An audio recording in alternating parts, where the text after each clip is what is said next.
না মাইতে জলে না যায় মাইতে জলে না যায়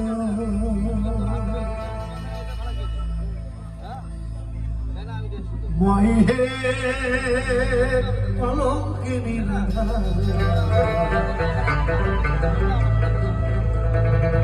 কদম ডালে বসিয়া আছে কানুহা নাম জানা বাইরে চলে না যায়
রাধে রাধে বলে তো নাকি?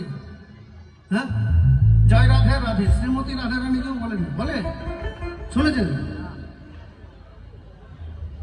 আর এই কলঙ্কিনী কাকে বলে? কলঙ্কিনী কাকে বলুন না, সারা দেন না। কেউ অসুখ বলেছে ঘরের থেকে নাকি যে কোনো সারা শব্দ দেবেন না? তাহলে নদিয়া মানুষের এইরকম হাসি নাই, হুসি নাই, একটু হাততালি নাই, মানা করে দিয়েছে নাকি? যদি বলেন তো আমি বলে দিচ্ছি।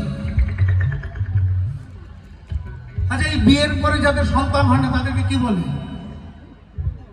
হ্যাঁ, এটাও বলতে পারছেন না? ঠিক বলবো। তাহলে গানই গাই আর কথা বলবো নাকি? না, এটা বলে নি, তারপর আর বলবো না। যেসব সন্তান হয় না নারীদের বিয়ের পরে তাদেরকে বলে বাজা, বলে না? গ্রামে গঞ্জেই আছে বেশি এখন। তো রাধারানী আগে ছিলেন শ্রীমতী রাধারানী, যখন আয়ান ঘোষের স্ত্রী ছিলেন। সেটা অবশ্য বেশি দিন না, কয়েকটা দিন।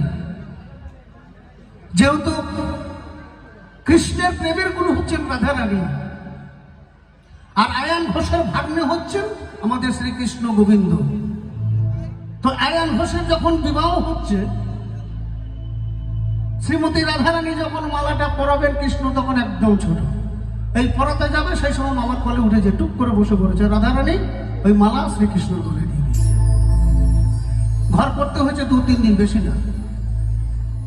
সেই জন্যই ওনাকে মা বলেন না। তো অসুবিধা হতেই পারে, মা বললাম তা কি হয়েছে, আমরাই তো তাদের সন্তান। আর নারী কখনো বাজা হয়, সে তো মা। সন্তান না হলে কেউ ডাকে, কেউ ডাকে না। এই সুকান্ত দাদা নাম রাখিছেন বলো